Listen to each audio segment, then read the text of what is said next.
Hello, everyone, and welcome to the 26th episode of the Orcocast. With me today, my beautiful co-host, Bum Bum, over there. Hello.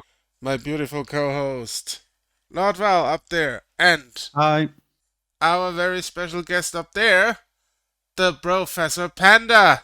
Welcome, Howdy, everyone. howdy, howdy.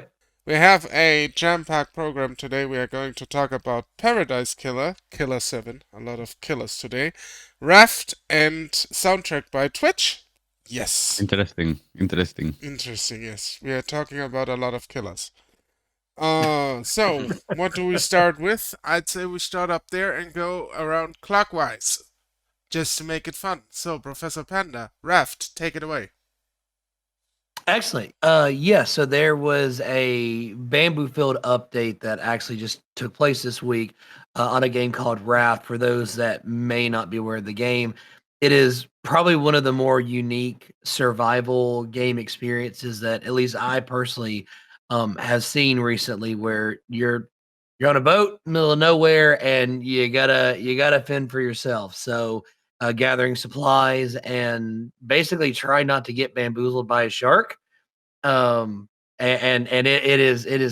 not friendly. It's not nice. But at any rate, the update, outside of a lot of additional content that's being added, there are some pretty significant fixes that have come into the game as well. One thing in particular that I was very happy panda to see is there's a bug that took place, especially if you were streaming the game, that if somebody was able to get your stream ID information, they could, even if it was a private game, they could still come in and like duplicate items. They could glitch the game out. They could really bamboozle you. Oh wow. And so it made it where if you were streaming, if somebody um just really got the itch to do so, they could come in and just ruin the experience. And unfortunately, we had that happen to the point that we had to stop streaming the game. So seeing those fixes, it made me very happy to see, and looking forward to it. But I will say, for those that maybe haven't had a chance to check it out, cannot recommend it enough. It is something that it is very much your standard survival experience, making sure that you stay hydrated, making sure that you stay fed. But it is the uniqueness of being on a large, unending, salty ocean that you have to figure out how to manage. So The very world's entertaining. the world's dirtiest ocean ever. I would that's a good way to put it, because you are collecting trash out of the ocean. So that's a good way to put it. Some people called it Ocean Cleaning Simulator 2018. So It's fair. It's fair. you have to tell me how people did actually ruin your experience, because I've never heard that that was possible. I mean, I played it on stream twice, and Mhm. nothing like that ever happened to me and Jelly when we played that. Uh, Absolutely. So we were starting a weekly series, where I was doing a co-stream with it, and I think we made it 4 or 5 sessions in, and things were going brotastic. And then we had somebody that joined the actual stream.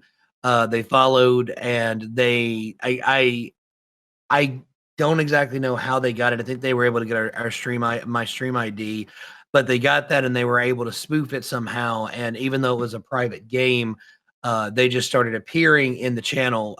They appearing in the actual game. The first time they came in, they glitched out the shark, where the shark could not come anywhere near us anymore, which sounds phenomenal to a perspective, but that does ruin a lot of the ominous and really a lot of the experience the game has to offer. So we just simply reloaded from a previous save and went from there. Then they immediately came back in and they started spoofing items, which basically the game was registering as, okay, so now you have thousands of these items available, and it stopped spawning those items randomly in the game. So that happened, and then the final attempt, we made a brand new game. We started fresh. We had somebody else host the game, even, but just because I was in the game, they were able to still connect and come in and goof the game up. And one of the times they turned the gravity off, so we started go. So it went from an ocean Zero simulator G. to it went from Raft to No Man's Sky real quickly. It was like, well, all right, this is what the bamboo we're doing. Pandas in space now. So it was entertaining for what it was worth, but it was very much a case of if we attempted to play again, we had those individuals that even when we finally found out who they were still able to access whenever I was live on Steam, they could simply just go in and access it. So yeah, bit of a bamboozling experience for sure. I'm all for like having fun, but if your fun is like ruining the fun of others, then it should stop. Exactly. What are you doing with your life? Yeah. But the good news is, at least from testing it, it looks like this fix does take care of that. So sorry, Val, did not mean to interrupt you. No, it's fine. It's good that they fixed that. So, like I said, Jolly and I never had this problem. Mm. Essentially, we were just like cruising around the ocean. As one does in that game. Yes, one does. But hearing, I'm hearing those issues for the first time. Essentially, Mm. uh, I don't say, and don't get me wrong, I don't say they don't exist or anything. Just saying that I've been out of the loop on this one, but it's good they fixed that Yeah, actually. absolutely. Very, very happy for that. So, and what else does the update bring to the table? I seen that it's rather huge. I just glanced over the update notes on Steam. Hmm. Yeah, no, some of the other to focus on more of the brotastic things that it brings. First and foremost, there's new destinations that have been added. Because one thing, as you are traveling through the game outside of just garbage in the ocean, you'll find random islands, randomly generated, just little piles of loot that you might find. So there's a lot of new areas, such as a caravan town, even a city. I think has been added. Which is just incredible. There's a bunch of new enemies that have been added, several new items that are included. Zip lines, I think, are probably one of the more massive ones that you can, because one of the big things is very much like Grounded, where your focus is once you really get resources built up, building out a base, building out items to make your base experience more panderific. It's a wonderful, wonderful system. So they have a lot of additions that are quality of life improvements as you start to expand and get bigger bases and things like that. So it looks like it's a lot of fun. I'm excited to see what else they do with it. But I think the two biggest things that are being added, one are the new destinations, because they are giving more incentive for things that are not on the ocean, which is a pretty distinct move for this game especially. And then two, for me personally, is they're adding music. So they're adding I don't know if you can find instruments like pianos and stuff, or if it's just a case of, or something else. But from what I understand, you can actually find cassette tapes of different genres that you can play within the game as well, which to me, that's such a unique addendum that you can have. So you just find a stereo, plug in the cassettes, and you get to jamming. So That sounds like That's what the Forest has. You can collect yeah. cassette tapes with a player and listen to music as well. mm. The forest is funny in that regard because the music they have in this game is really bad. Oh no. No, but Yeah. We'll like have to. bad in the good kind of way. Okay. Yeah, And so the forest is the cannibal one, right? yeah, Yeah. exactly. Okay. I don't think I played it, but I remember two things about the forest. One of them is there's an airplane involved, and the other is that there are feet involved, and I believe that is through cannibalism. I've eaten those feats. They're delicious. Okay, okay. I will take your word for it, my dear orc friend. We've been, when it comes to survival games, we have been playing Green Hell as well. That was fun too. We had no Right. clue what we were doing, but that game is fun. I'm glad to see that Raft did all those crazy good things and that Mhm. they actually fixed some issues and brought something new to the table. That is actually what I appreciate about games or games in general. If developers just stick to a game for a while and Yep. even after main release try to improve it, even free of charge. I mean, that's a huge update, and I think they didn't even charge for it, so that's pretty great. And Absolutely. yeah, that's old school gaming at its finest. No, Um, it's only on PC, right? yes, I think so. I believe at this time, yes. Yes, Yeah, because it's early access still, so yeah, probably maybe after it's out. yeah. I will say one thing that was mentioned last time when we were talking about the games. Then I'll just mention here as well is that currently it is on sale right now. There's like a 33% discount.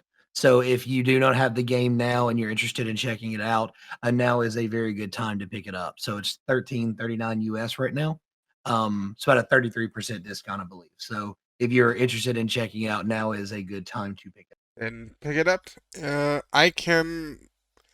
Let's say for someone, I play a lot of survival games with Jelly. I don't even like them all that much. This is a funny part of it. But if I would recommend a survival game, it's Raft, Forest, and probably Green Hell. Those are pretty I haven't good. heard of Green Hell, so I'll put that one on the docket. Yeah. It's basically hardcore survival in the Amazon rainforest. Bamba made a cheeky joke and called it the Dark Souls of survival. Oh, is there Yeah, bamboo? I heard forest. it's So it's more of a joke though. Good. If we have nothing more to add, I said we go clockwise. The next one would be Mr. Val over here with soundtracks by Twitch. Oh boy, soundtracks by Twitch. So it was announced, I believe, last week, wasn't it? Yeah. So soundtracks by Twitch was announced last week by Twitch. I mean, we all kind of like knew was coming. So basically, what's going to happen is going to be adding basically Twitch, Twitch's own music, onto copyright-free music. And what's going to do basically is just going to be, we all know what happens with Twitch and the, copyrights, the DMCA strikes and whatnot. So what that's going to do, it's basically make you feel safer because everything you're going to be playing on that playlist is going to be like completely copyright free, and you don't have to worry about Twitch actually striking down your own channel. With that said, one thing that I didn't know about, and it's actually basically the people that are making copyright free music, like for example, like myself or probably guess Harry said is going to do the same. My music is actually going to be on Twitch, on soundtracks by Twitch. So they're actually going to add copyright-free music. I mean, I already spoke with them and everything, so it's all been sorted. So my music is going to be added. So I guess, I mean, obviously the artists have to speak with them and sort it out somehow. But they're actually, I thought it was going to be their own thing and only their thing. And it's actually not that way. It's actually the people that have the copyright-free music, they can add it onto the playlist, onto soundtracks, and you can play the music. So basically, what soundtracks by Twitch is, as far as I know, it's still in beta though. It's only a few people can try it out. But what soundtracks by Twitch is gonna do is basically going to add, if you have a Spotify, okay, it's like the same thing as a Spotify, but it's gonna be from Twitch. It's gonna be like, quote unquote, a Spotify for Twitch. So it's gonna call soundtracks, and that's it. You just play your music, and it's playing on the background. So it's exactly the same as Spotify in that regard. It's not that much of a difference. I actually thought, we were not going to, it was going to be their own thing, and they were going to like hurt people that are creating the music and everything. But it's actually not. It's actually, them using that music for everyone else, and the actual artist making the music is going to be featured on their playlist. I think it's a pretty good idea in the end. And even though with we all know the adversity when these kind of things coming, and you kind of like people like us, people like me, kind of like start worrying about the whole thing. I think it's just when we can do even better, because I think it's gonna bring even more people onto the copyright-free playlist and copyright-free music, and it's gonna make a lot of people realize that copyright-free music doesn't mean it's bad music. What it means is just I a agree with music that you can have Yeah. on the background, and you can have some just music on the background. You're not gonna have Rihanna, unfortunately, but I'm tired of listening to the same music over and over again. So obviously, it feels like I think it's actually going to benefit people like me, or people like Harry Seller, or Bobby, or it's going to help get more recognition about that music. Obviously, I will have to speak to Bobby as well. Our music can be featured on that playlist on soundtracks. So that's an amazing idea. That's something I didn't know. That's something they didn't explain before. I thought that was pretty clear when they said you can add your own music. They did, but I didn't say it. I mean, They I had to go through everything, and then I went to like artists, and I was like, "Whoa, okay." Yeah. It But was my because first time. the main Hey. tweet only said that, but then you had to go into the comments, and they commented onto their own tweet about the artist that wanted to add the music. So they didn't actually say anything. They commented on their own tweet. They didn't make a tweet about it. You know what I mean? I distinctly saw that though. That's why I remember it, and I thought that was a pretty great idea. And I'm gonna say something about that, if I may. I think I'm going out on a limb here, but I think it's better way to handle things than whatever Facebook did. As much as people love their Mhm. copyrighted music and everything, I don't know how much Twitch curates it. I think there is some curation involved into that list, so, or I hope so at least, so you actually get music and not just troll attempts at music. Because I know that people want to troll and I know that people want to make their own fun. Here is the thing. It helps fostering a completely new environment for music.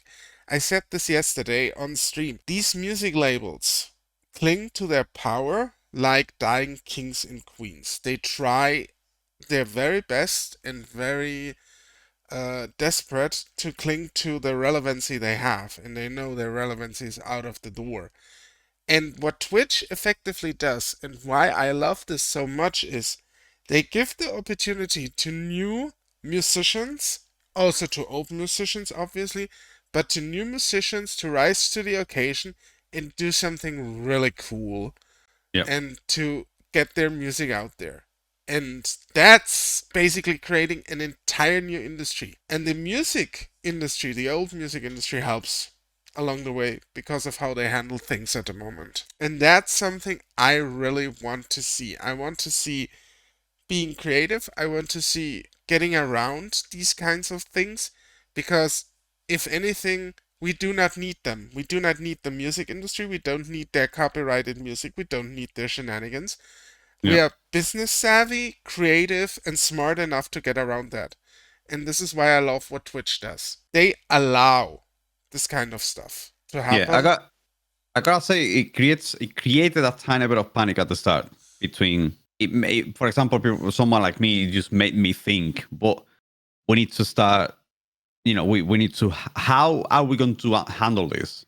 You know what I mean? It wasn't perfectly clean just from the get go, and for some reason, I just had to start thinking about what does this really mean for me, for my brand, for my music, and I got obviously not scared, but I got a bit, I was looking around and everything. And the first thing I saw and the first thing I thought about, I actually made a video on it, try to support these creators that are doing this by listening to the music and not giving up onto Twitch. But then I discovered that this music is actually going to be within the playlist on Twitch. So I said, well, that's a brilliant idea. Instead of negatively affect what we do, it's going to be the other way around, and it's going to positively affect what we do because it's going to give more awareness to what we do, actually. So I don't know if you guys I agree with that, but it's going to give, more people are going to be playing that music, and more people are going to realize where the music comes from and everything, and they're going to realize that the music, even though it's copyright free,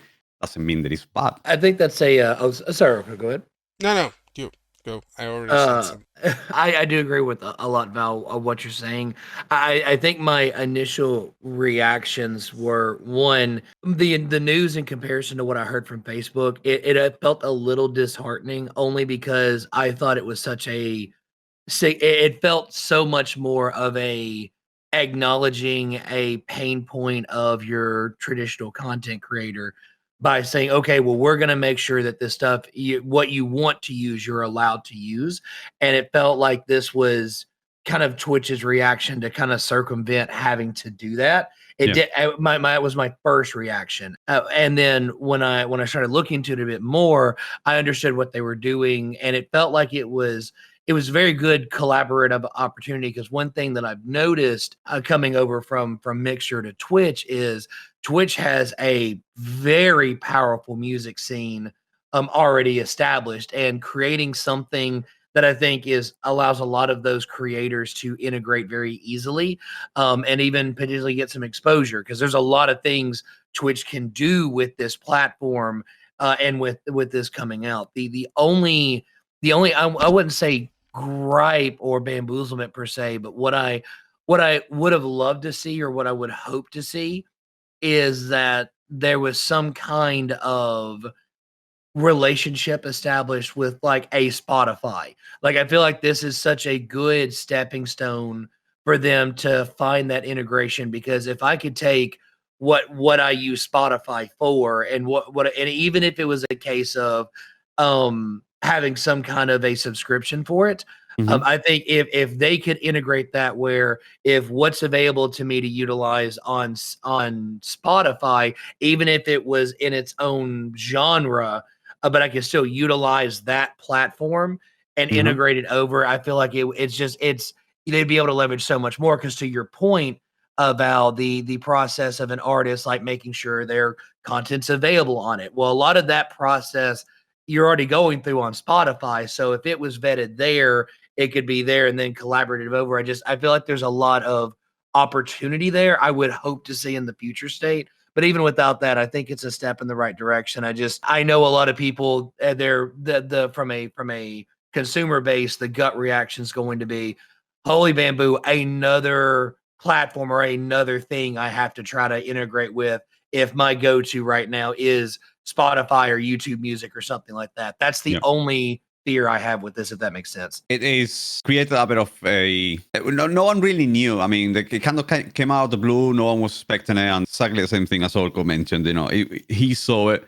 I did not see it, and I was more interested on this than actual affects me personally. I did not even say it. So after going through, the tweet, and I just happened to stumble across the second tweet from Twitch, which says, if you're a content creator, just follow this link and you'll know what to do and what not. It's actually quite easy to do it. I found it very simple. I thought it was going to be more difficult, and it actually was not difficult at all. It's a great way to do it. In my opinion, as far as I know, and as far as I've seen, or what I know, it's an alternative to Spotify. It's basically an alternative. That's exactly what it is. It looks exactly the same. The UI looks exactly the same. Everything looks very similar. And it's just got those, this similarity to, and it's going to, I mean, to be honest with you, it's a good thing that they have something different from Spotify. So, on Spotify, you're never really sure if it's going to be copyrighted and whatnot. There's always a copyright jumping and you don't want it there. And, that's, it could get you in trouble. So, having this instead of Spotify is going to be good, because you're going to be 100% sure that absolutely nothing, that music goes straight onto, it's from Twitch. Twitch cannot come to you to claim anything because it's on their playlist. Once it's on their playlist, that's it, you're safe. So everything you're playing on the background is never going to get you in trouble. Yes, and that's great. Makes sense. It is, as far as I've seen the UI and everything, it's an alternative to Spotify. Now we just need other musicians to step up to the plate and add their stuff. Absolutely. Yeah. Because I would say with that, there's the trend now, are a lot of artists are starting to try to at least give some of their content a little bit more accessibility for content creators as well. One of my favorite examples. Now, I will say I'm a biased panda just because it's somebody that's one of my favorite artists. But I always like to think of Mike Shinoda and what Shinoda did with the latest album that he released. He made it very clear at the point of releasing it that everything was going to be available for Twitch streamers and content creators to utilize. That he went through the process of making sure that you wouldn't get struck for actually utilizing that album, and has really started to move in a direction of creating albums that already have that piece covered. So I think one of the biggest leverages outside of your general music content creators as well, that if you have a lot of artists that are willing to come on board with this new application as well and make their stuff available, that right there is going to be a defining moment. Because Val, I think you said it best, that right now, even if you play a quote unquote royalty free playlist on Spotify, that's not vetted. That there's nothing on there that guarantees you're not going to get bamboozled. So I think having a place that covers that, but in addition, have people and names in addition of discoverability, but folks that people already know and are like, okay, well, if they're putting their content on there, then I definitely want to utilize this. So there's a lot of opportunity to cross collaborate with not just a lot of music creators themselves, but also a lot of artists that are trying to really advocate and make their music a little bit more accessible. So I'm excited to see what happens. Like, to be honest with you, as far as I know, I mean, I don't, obviously I'm not always on Spotify, I'm not being, but as far as I know, the safe playlists right now, as of today on Spotify, are really stream jams and stream beats. It is Harry Seller and myself, not even MCS, the NCS music, the non-copyright sounds. There's like a playlist about, it's kind of like electronic music and everything. That's not copyright free. I've been struck with one of the songs on YouTube. Not even that, because the thing is, you play that music, okay? Those artists may not have a label, a copyright, a label contract as of today. But who's telling you they're going to have a record label contract next month? That's very in true. 2 months' time or in 1 year. If they get a copyright label signed, they belong to this record label, in 1 year, they're gonna copyright your song, or your song, not your music, or your YouTube channel or your Twitch channel, because later down the road, 100% safe, because it's happened to me. It was a song from a very long time ago, and I got copyrighted on a video from 1 year ago.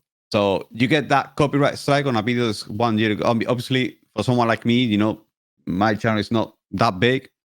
For someone that could be, let's just say, this video has 2 million views, and you get a copyright on that video because of that song 1 year later.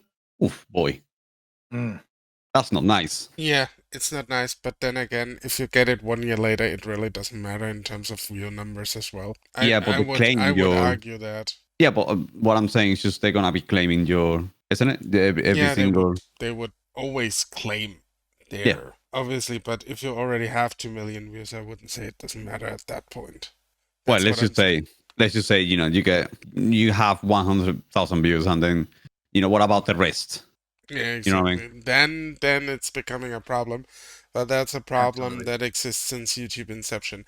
And that's why I say this is great that there are people out there like Val, like Harris Heller, who provide music for you to do that. And I'm actually in contact with a musician as well to do something. Also, you're gonna be my competition. Me like it. Also, quick shameless plug. Y'all check out Stream Jams. It's the bamboo best. It's just the bamboo best. Please do so. Stream Jams by Lorbar Gaming. Was that anyone know that Lorbar Gaming? It looks amazing, bro. Absolutely. Panda certified in my book. No, but for real, like, honestly, these kind of things, they don't. It's the same thing as it's done completely free. It's never asked for a single penny from anyone. It's not, not a record label is going to be signing this because that's my own thing, and I'm proud of it. And I'm not, obviously, fills me with pride and joy when I see someone on their stream just playing the music. It really does. Obviously, when I tune to someone's stream or I can listen to the music and everything, it just feels, honestly, it does feel good. It feels good, It's just, I feel proud of, I've created something that people want to be playing, even though it's on the background. I used it in my latest YouTube video. Well, I hope it does really well. I'll claim your money later on. There it Okay, is. do that. Not to mention that channel is not even monetized, but you can have all the money. No, but yeah, that's what it is. I mean, being completely safe, that you're never gonna get a strike or anything. It's just it's great. I mean, I feel like it's absolutely brilliant because Yeah. you got that. That in 1 year you might be playing that song on your YouTube channel, or maybe your YouTube channel hopefully takes off one day, and you got thousands and thousands of views, and you're never going to worry about it because that video is always going to be there, and that music is always going to be free. And it's something that Bobby Laramie did the same thing. It's out of love and out there for the community, and it fills me with so much pride when I see someone playing the music. It just feels good. It's just that is if you use it, thank you very much, and keep using it. It's completely free. It's out there for everyone. And I'm glad that artists like Mike Shinoda also waking up, because Absolutely. I know that it's always an argument that's brought up, but it's true. You're playing their music to like a huge, potentially huge audience if you're a big streamer. So why wouldn't they take the risk? Yeah. I mean, you also played it at Exactly. the barbecue just to a more limited audience, so it's basically the same. Mm-hmm. Like you said, we all knew it was going to be. It was a touchy subject because we actually spoke about this, isn't it, Orco, a couple of episodes ago, was it? Yeah, when Couple of Facebook podcasts ago. announced their music stuff. Yeah, I we actually remember mentioned you it. going on a tangent there. I went on a tangent because it's just, I don't know, it just kind of like bothered me when they were like so happy and claiming, oh, we can play copyrighted music. Do you think that artists even cares that you play their music? Yes, exactly. It's just, you got people working hard trying to do something for you, and you bash on them because you just want to play Rihanna. Like, come on, man. Exactly. Jesus Christ. Exactly. You can listen to that on your car when you're going to work and everything. You don't have to be listening to the same music all day long. Some people just want to do that. That's the fact of life. And I will say I do understand the frustration that some folks may have, at least initially, especially coming from, and I hate to use this as a comparison, but it is, as somebody that this was my first introduction to content creation, it's a good frame of reference. But it's like what we saw in Mixer. So on Mixer, it was so rampant that people didn't care. It was, they're going to play what they want to play. And I know even on Twitch that was apparently the same concept for a long time, that it was just people were not afraid to play what they wanted to play regardless of who. And then when Twitch started cracking down on it, there was still that perspective, at least on Mixer, that some people adopted, but most folks didn't, because they're like, well, they didn't come after Mixer, so when I have to do it, I will, but that was the extent. And of course, Mixer done goofed before anything happened anyway. So I think coming to Facebook and Twitch or Trovo or YouTube, and then the hand being forced, I think it made a lot of people very resentful, because they're coming from a place that they could do it, where in reality they should have been doing it to begin with. So I think that that's the mindset. I try to be empathetic for those that are like, well, this is still not fair, or they're still upset. But Val, I agree with you completely on that. It's a case of just because you can doesn't mean you should. And I think it's a case of, if you really enjoy that music, there's a time and a place for it, but it doesn't have to be included when you're streaming or when you're making content. That your content's not defined by somebody else's music. Otherwise, it's not your content. That's my perspective on it. So. Another thing I mentioned is coming on with what Panda is saying. The other thing that I mentioned, probably Orco remember this, is if people, like, honestly, if your stream can hear your music when it's not completely quiet, you're not talking, there is nothing going on in game or something, if your stream can hear the music, then you have your audio wrong. Your music should be always on the background. On the background, it should be unnoticeable when you are playing and you are talking at the same time. That music should be on the background from when there is a quiet moment. There is that one quiet moment, and you can hear the music, and the music is kind of like it's on the background, it's playing, but it's unnoticeable. If people can really hear your music, then your audio is wrong. And newsflash, your audio is more important than anything else in your stream. Yeah. Because if people can't understand you, they can't hear your terrible jokes. Exactly. Sometimes photo better go. There you go. Exactly. I agree. I would be probably someone, if there was music I would really like, I would probably play it on stream as well. But I have to see. So I'm not sure if I ever play music on stream in general, because I'm just not that type, I think. I played music once on stream, and that was when I substituted music in a video game I was playing because the music was god-awful. I mean, like, really god-awful with Valve's music. And one other day I was just playing DJ Blairman, and everyone was like, Orca, no, you will get struck down, please change the music. And I was like, okay, let's do Val.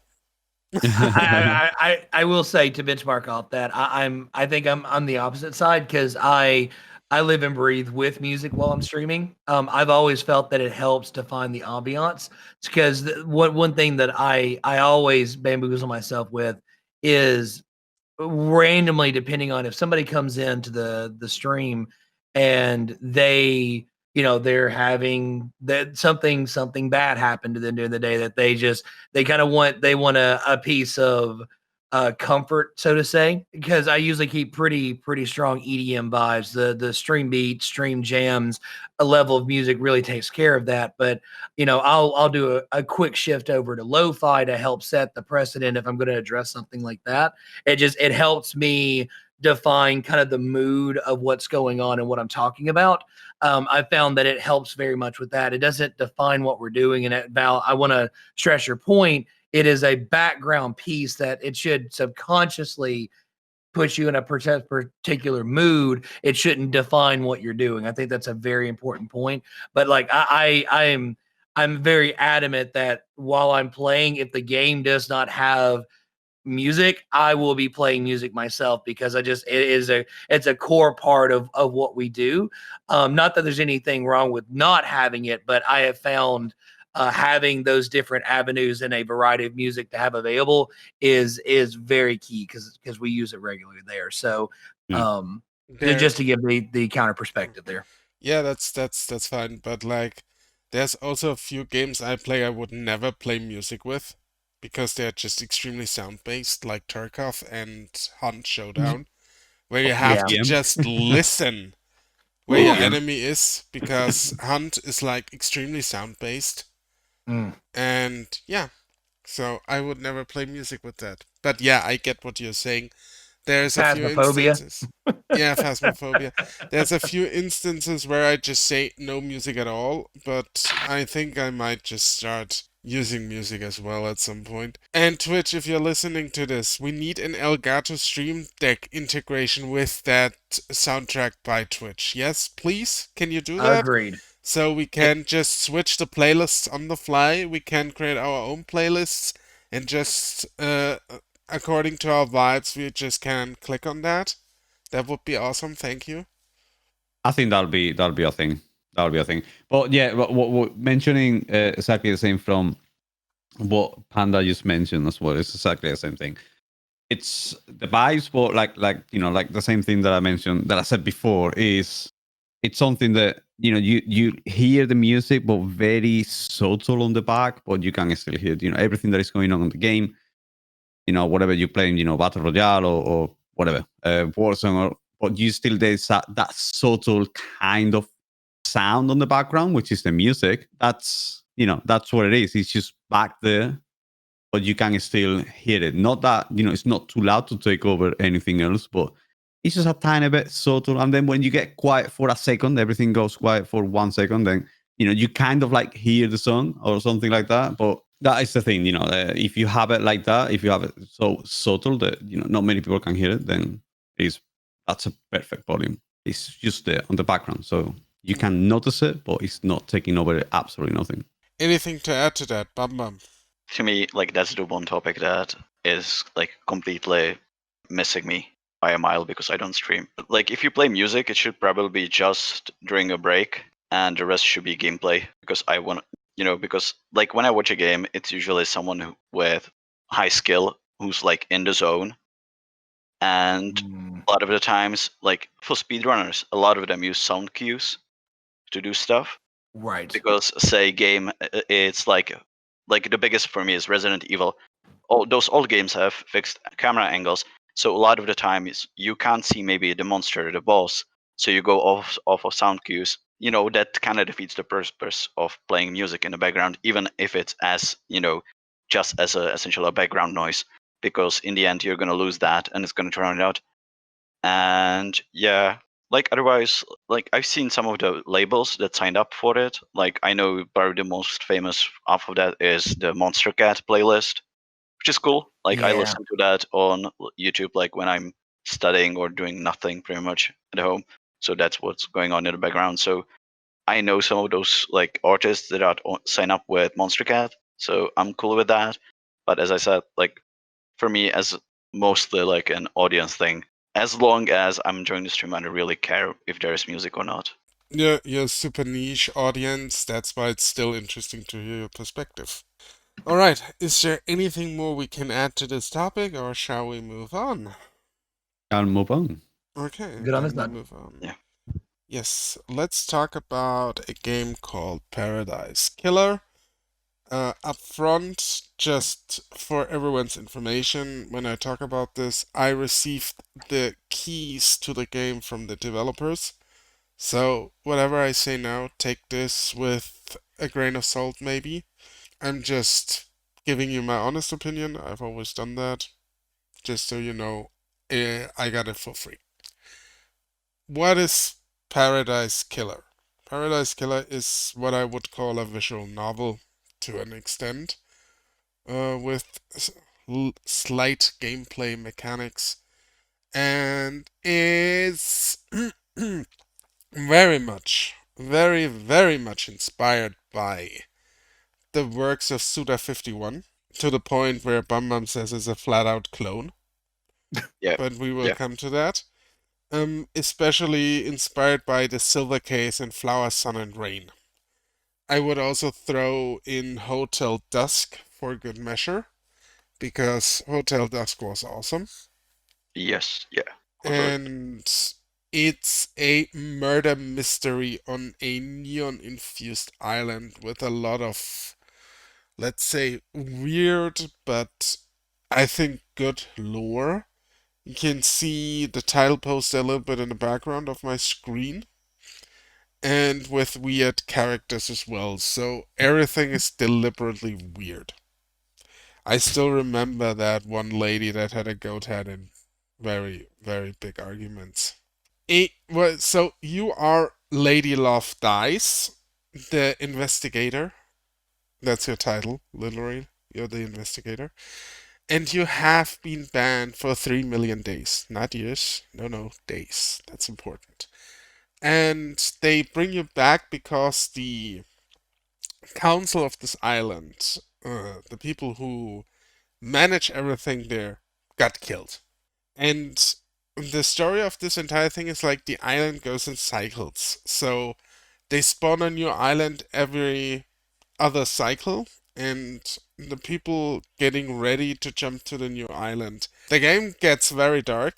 Also, what's going on when a new island is spawned and you go over to the new island is that they mass sacrifice basically the normal population of the island just for Cool. shits and giggles. And yeah, so your job is basically to investigate who murdered the council of the island. That is the entire premise of the story. And what the game does is basically, or what it does well, and what I really like about it, it does absolutely no hand holding whatsoever. You're getting thrown into the island, you get a few explanations, and then you're set off after the base premise is established to find clues, to do your investigation, to do your own deduction, and to start finding out who did it, and to investigate the motives and everything. My tip is still on Akiko 14 or 17, I don't remember the exact number. The Royal Guard, not my coffee shop waitress, the actual Royal Guard, because she's fishy as hell, and she's introduced as a hand-to-hand combatant, but we've been told by her that she has been shoved aside by someone who is possessed by a demon. You see where this is going. This is Yeah. what you kind of do. You read the texts, you make your own deductions. I might be completely wrong. Just to preface this, I haven't finished the game yet. I still plan to do so because it's interesting. It's an interesting game. I like it well enough that I want to finish it actually. That doesn't happen a lot of the times in visual novels. It does what it does well, I think. I guess Bum Bum has a point when he says that it looks like somebody just opened Yeah. his Shin Megami Tensei fan art book and crossed it with Tilda 51. I think that's a fair point to make, but I think it still has its own merits, at least with the neon-infused art style and the story and the universe they are trying to build. It works very well for me. If you're into those kinds of games, I would actually really suggest you take a peek and just try it out for yourself.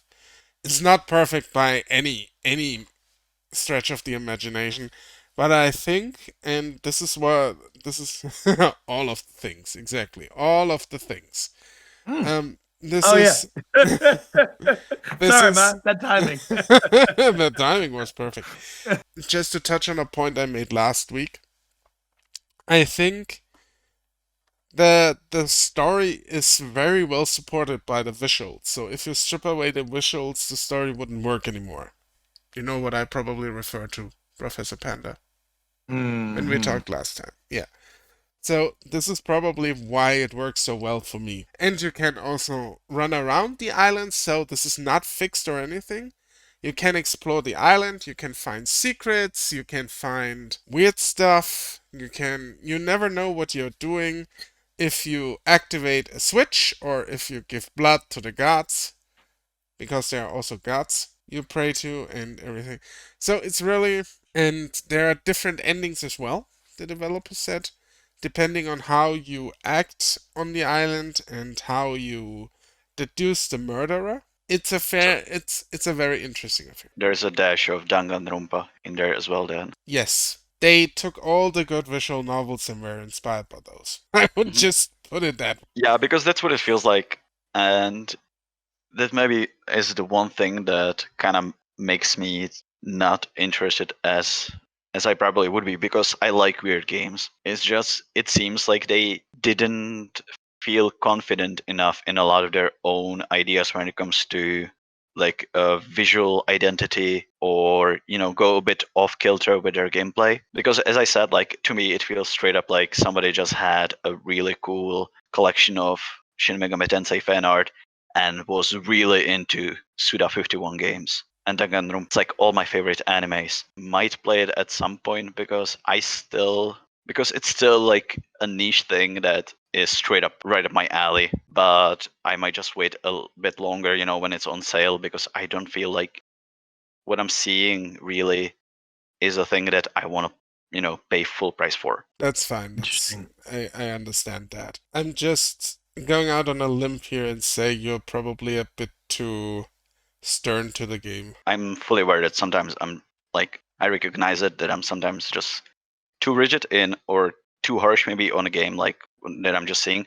But then again, it's like how I decide what games I want to play and what games I'm just gonna pass on. And I think it's also a good game, just to put that out there, to play on stream with your audience, because it creates some kind of interactivity. if you explain it to them and what happens, so they can just tag along for the mystery and just Yeah. say, "Yeah, this guy was it," or "No, her." She Yeah, and and I assume. Sorry, I was gonna assume it's not as clue heavy as something like Danganronpa, where every single line of dialogue is a clue, right? no, it isn't. But I think that the let's say developers did a good job of getting clues out and probably also laying a lot of like red herrings Mhm. and distractions. Like I said, I'm pretty sure at this point that the Royal Guard was it because she's super fishy. She comes off as super fishy at this point. You never know. I might be misled. Maybe it was somebody who is one of her subordinates and she has no clue. That could also be very well happen. Could also Okay. be the nice lady with the goat head and the two big arguments. I mean, everyone has their own goals and agendas on this island, and that's what makes it interesting. Yeah, interesting part is just to find it out. I think uncovering the mystery or the way you go about and uncover the mystery is very well done. So if I can, and I will clarify that this perspective is only based off of the videos and the screenshots that I'm seeing on Steam. This this game feels like a very strong hybrid, and I only bring this up because Bam Bam, your point I really want to benchmark off of. This feels like a strong hybrid between Phoenix Wright, JoJo, and Deadpool. And the reason that I bring those three together is the Phoenix Wright, like the dialogue. That's one of the things I loved about Phoenix Wright is it was so over the top, but it knew it was like it was one of the things I think people that enjoy playing it is it knows what it is. You know what I mean? And so it's going to be way over escalated at times, but it's done on purpose. And I think that's a very well element. It feels like this game does that as well. But in addition to that, the Deadpool piece of this, if you took 2 out of 10 of these screenshots randomly, you might accidentally think you are looking at another game.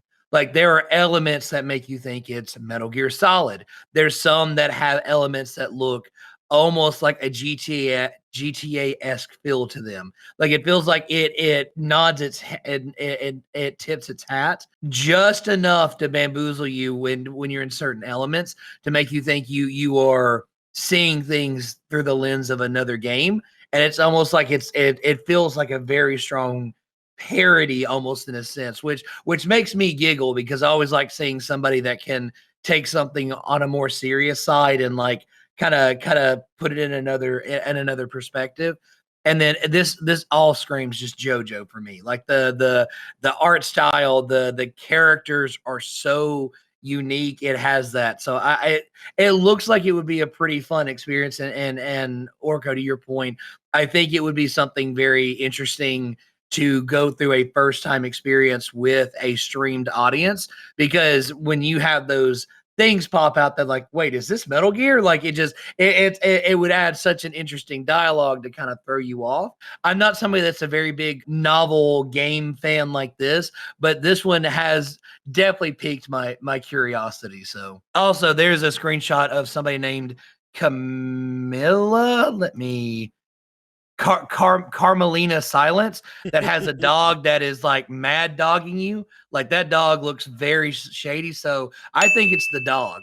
I've never played this game, but I'm pretty sure the killer's that dog because he looks sus AF. So I'm gonna go ahead and call that right now. That dog is not having it. Yeah, so that's Paradise Killer. Like I said, I am actually intending to finish it, which says a lot. I drop games like hot potatoes if I don't like them. Fair enough. That's something I'm very well known for. That was actually one of the better keys that has been given to me.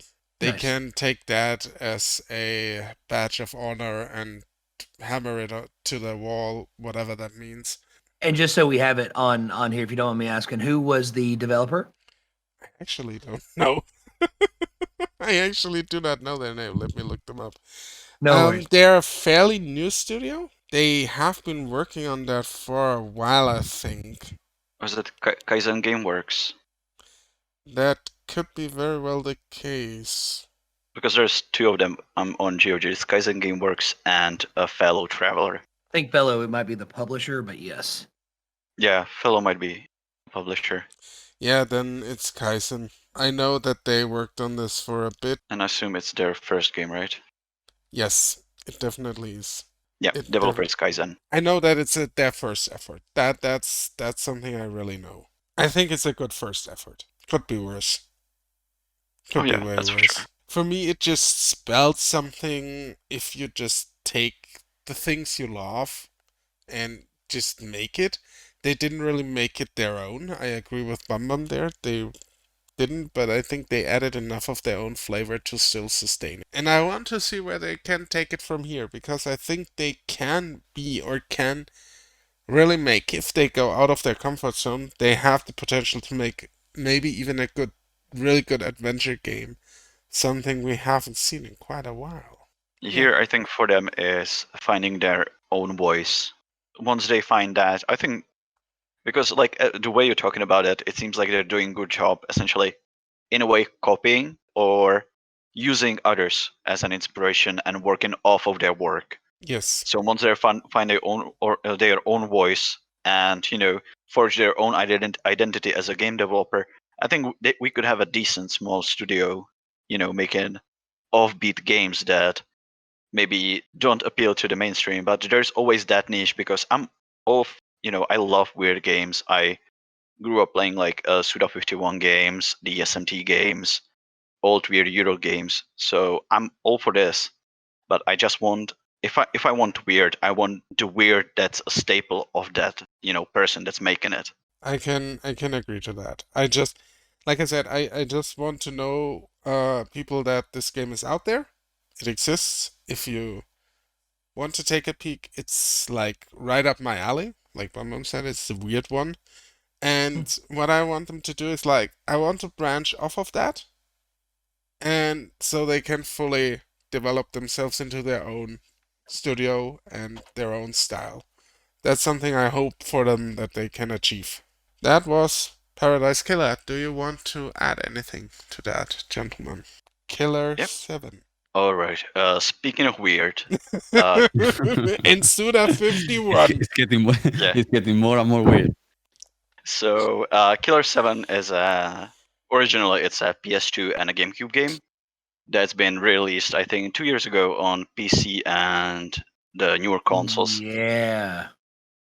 And it's the brainchild of Shinji Mikami of Resident Evil fame and Goichi Suda or Suda 51, who's famous for Killer 7, No More Heroes. It probably was like a stylistic shift in Japanese, like a middle budget market, because up until then, they've been either making big, epic JRPGs mostly, or it was shmups, fighting games, or horror games. We didn't get much of action games from Japan at the time. It needed a bit of a shift and revitalization, and that's, I think, what Killer 7 was. It was a follow-up, strangely, for Shinji Mikami after Resident Evil 4, which was this giant hit. And Killer 7 was a smaller project he did at Capcom with then up-and-coming Suda 51. It's a weird mix of a horror game, action game.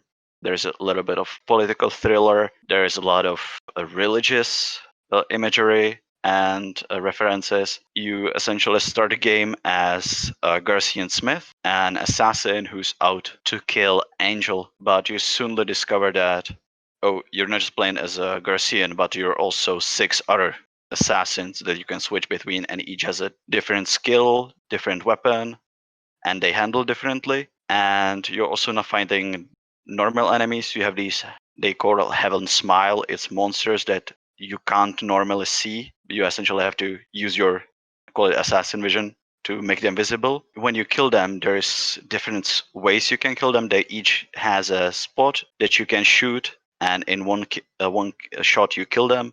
or you can shoot them to bits, or you can burn them. And depending how you kill them, you get that much blood. And you collect blood, which is essentially your experience, how you upgrade each of your different assassins, each of the 7. Each of the assassins has its own story significance, and each of them has their own skills, so use them to solve puzzles, interact with the environment. Like there's a Mask, the Smith is for some reason he's a giant assassin who's wearing a lucha libre mask, and instead of just breaking some obstacles, he will suplex a piece of wood that's blocking the way, because why not? Excellent. That's the thing. It's like Suda51 especially, he's a big fan of wrestling, so during the game you get a lot of references to Japanese Federation of Wrestling or the WWF at the time. There is a lot of like Vale Tudo references as well with Mask the Smith. And overall, when I'm speaking weird, there is elements of the game that ground it, but each of these elements also that help it make it weird. So there is this decapitated head of a girl that every time you find her, she gives you a key item and complains to you about people in that location where you are, and then just disappears. And the game, that's non-issue. That's completely normal. There is a guy in a gimp suit that always appears, and his catchphrase is "Master, master, we're in a tight situation." And in a tight gimp suit. In a tight gimp suit, hanging from the ceiling. Jesus Christ. Well. And That's a picture I can't get out of my head now. Yeah, it's like, holy bamboo. I like that he actually has a gag ball in his mouth and still is he able does. to talk. Yeah. Jesus freaking Christ. Yeah, it's like, Or there's a guy that's holding a Vale Tudo or Lucha Libre mask, is talking to you normally, but he tells you to shoot the mask to get a hint if you're stuck with a puzzle. You shoot it. The guy, essentially the mask flies on the guy's face, attaches itself, and now the guy is talking to you. He being like really rude, and it's constantly flipping you off. Like the entire time you're talking to him, he's just giving you the double bird, and for no reason apparently, but it's cool. Or you have people randomly just exploding into showers of blood. There's a moment towards the end where you have to kill a boss by shooting his afro. It's a guy that has these weird blood tentacles coming off of him towards his back, and there is just his own afro flying on its own. So you kill the boss by kiting him around, get in behind him and shooting the afro, or instead of properly fighting a boss, you take out a grenade launcher, essentially collapse the ceiling, ends the boss fight in less than a second. And I think there is this great quality to the way the gameplay is based and how it presents challenges, where the more challenging parts are actually getting up to the boss, whereas every single boss essentially dies in just a couple of seconds. And it's this non-issue fighting these legendary assassins. And what also helps is that every single character, much like in a David Lynch movie, each of them has their own speech pattern. They have phrases they use often. They have ways they structure their sentences. I think that's a thing that's probably a big kudos to the localization team and the translation team, because they translate really well what's actually happening in Japanese to English. And that feel of every single character is unique. They have each their own pattern. With every character, like they speak normally, you understand them perfectly fine, but there's always something a bit off with their phrasing or the way they use the language, on top of their visual stuff. Like, okay, I'm talking to a decapitated head. I'm talking to a guy in a gimp suit. I'm talking to a self-aware lucha libre mask, or a ghost of a guy that's constantly traveling, and he for some reason always changes his tank top, and always it's saying something different. It's a trippy experience. It's something that if you like games in general and you like weird games, something that everyone should play. It's just 10 hours to finish, and every single level is different, and every single level gives you a different experience, but at the same time gives you this feeling that you're playing through someone's lucid nightmare. And that's not a lot of games that can do that. Yeah, I was just saying we were talking about Paradise Killer, and that this is already weird. But if you want really weird, then go for Killer 7 because it's like Paradise Killer is super tame compared to this. Killer 7 is just like Suda unleashed. I think he really could do whatever he wanted to do. in that one. It was a good thing on behalf of Mikami to be like, you can, going up to Suda 51 and being like, you can do whatever you want. I got your back. Yeah. And this is what we got, and it's absolutely brilliant. It's a niche game, I will say that. It's not for everyone, but at the same time, if you consider yourself even a bit serious about games, watching, some seminal movies, if you're a movie buff, there are just movies you have to watch, even if they're outside of genre. If you're serious about games as an art form, in a way, serious about games as, a collaborative effort, I think Killer 7 is one of those games that you absolutely have to play. Because it's just so out there and it works so well, and it's actually a brilliant game. Even the story, like as nonsensical as it can get, there is so many layers to it to essentially analyze, and in the end, it's a quite cool like allegory for Japanese international relationships, or how free will, identity, which like identity is the main thing for the 7 killers, because essentially that's You're- because they come in from a single entity. You're just So- switching personalities. Exactly. Yeah, basically the main person is a guy in a wheelchair, and he's Yeah. switching his personalities around. Yeah, who And- essentially is also a god. Yeah. Okay. But what to go back to my other point I made, and when video games are art or not, this is one of the games that if you strip away any component whatsoever, just if you strip away the writing, if you strip away the visuals or the gameplay, it doesn't work anymore, because this game communicates through every layer it has to the gamer, and that's absolutely great. And this is what gaming is about, for me at least. That's why I would also recommend this game to everyone. Yeah, it's a trippy experience that is hard to forget, and it stays with you for all the good reasons. I think I killed the podcast. No, I'm you're fine. I do want to say that looking at this over, holy bamboo, this is a lot, but in a good way, it feels like almost like Split meets Kill Bill in a sense, because like it's got that almost that cinematography feel that Kill Bill did so well with. But then when I saw it talked about the split personality being kind of like the core driving factor of all this, I was like, for some reason, I wasn't even on board with the Gip suit. But then when it was like, oh no, it's all the same dude, I'm like, wait, what? Like it just, but I understand what they're going for with it. It looks like a very. I'll kind of reference like with the previous game as well. It feels like it's a game that you don't want to walk into very seriously, and then it will surprise you with a very good story in addition to what this game is bringing to the table. It looks like a good time. It just looks like ooh, there's a lot going on.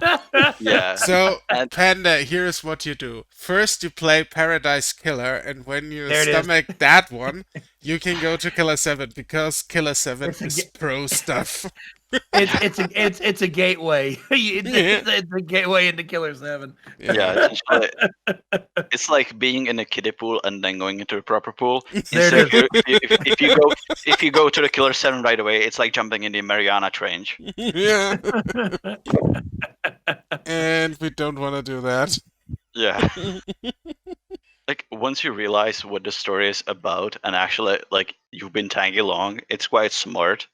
But on the ground floor when you're playing the game, essentially with just half the deck, it's a trip. I will say one thing that does it's a tip of the panda hat for is both of these games are rated overwhelmingly positive. That's one thing I would like to acknowledge, that this is not like these are not just niche games. It is the overarching experience and feedback on both of these titles is very well received. And you always want to be very cautious of critic reviews, but I do want to acknowledge that both of these, especially Killer 7, the feedback from this game is very positive, which is a good sign. Because if it's a game that doesn't take itself seriously, a lot of people are usually very critical of those. but it's not the case with either of these, but especially for Killer 7. So that makes me happy to see. The other thing is that if you look at the trajectory of Suda's history in gaming, he started out with wrestling games and then went into more of a visual novel kind of style because I referenced Silver Case and Sun, Rain, and Flower or whatever it's called. I never get the title right earlier. And those two are actually, when they were first initially released, very poorly received. And Silver Classic today is a cult classic. If you Yeah, I look mean, at Steam, it should have actually pretty good reviews as well. yeah, I mean, we even finally got the 25th Ward, the Yeah. sequel to Silver Case, Yeah, translated. Just both games have their issues because they come from the time about 20 years ago, yeah, and definitely. there is only so much you can do to them to modernize them before you essentially destroy what makes them the game they are. Right. So, like a 25th Ward is a bit more modernized, but the Silver Case is pretty much one-to-one a port or like an abres version of what it was on PlayStation 1. If you're not really into that, I can see like I love Silver Case and 25th Ward because again they're the kind of weird I enjoy. They're not it's like not weird for the sake of being weird. It's Lynchian weird. It's like the new weird we get. Like when you think new weird, it's like if you I know Orco played Control. In a way, the writing there, that's new weird. I think Suda 51 was kind of a precursor to that in gaming. He did that, and it's his style. And also, I love that he's like all the way through. He's still like every single game pretty much references wrestling because he's such a big wrestling fan, and you can feel the passion for that. Even in like No More Heroes, his other game that was on Wii, like every single special move is a wrestling move. So it's a man with a passion that's making really cool games. Yeah, absolutely. And his wrestling games are also pretty great. So if you can get your hands on those, just play them away. Some of them get really dark. Some of them. Yeah, that's kind of the trippy world of Suda 51. He sure as hell does his own shtick, but he also invites us all to take part in it. So I'm okay with that. Anything to add to that? Yeah, so it made me laugh. I'm still looking this over, and I'm like, my goodness, like there's so much to unpack with this. I've already added it to my list because I'm like, I have to experience this. Sorry, but no, I'm good. I'm good. Okay. My apologies. Then we can absolutely wrap it up here. And this has been an absolute joy, gentlemen. Thank you for being here again, Panda. Thank you for being here, Val. Thank you for being here, Bum Bum. And we problem. see us next week, I presume. Absolutely. Yep. And with that, I wrap up Orcocast 26. Thank you, everyone, for listening. Thank you for being amazing. And thank you, everyone, for being amazing. Panda, where can we find you? Yes. You can find myself and the Panda Nation at twitch.tv/professor_panda and on YouTube as well. So probably the easiest way to find us. Perfect. Lord Val, where can we find you? Well, you can find me on Twitch, twitch.tv/LordVal Gaming, and also on YouTube, same thing, LordVal Gaming. I'm also on Instagram and TikTok, same name, LordVal Gaming, and Twitter, which is the only one that has a different name, and it's LordVal Twitch. Bum Bum, we can find you in my chat. Moderating. Yes. Yes. Yes. Quote unquote moderating, yeah. Yeah. But I'm there usually. You're just slacking there, I know. Yeah. And you can find me, the old Orco, on twitch.tv/theorcosaurus, twitter.com/theorcosaurus, and every other outlet in the world, like Instagram, YouTube, TikTok, just as Orcosaurus. Tell us in the comments how wrong we are, tell us in the comments how right we are. Thumb up, thumb down, whatever you want to do. Thank you for listening anyways, and have a great time. Until next time. Bye-bye.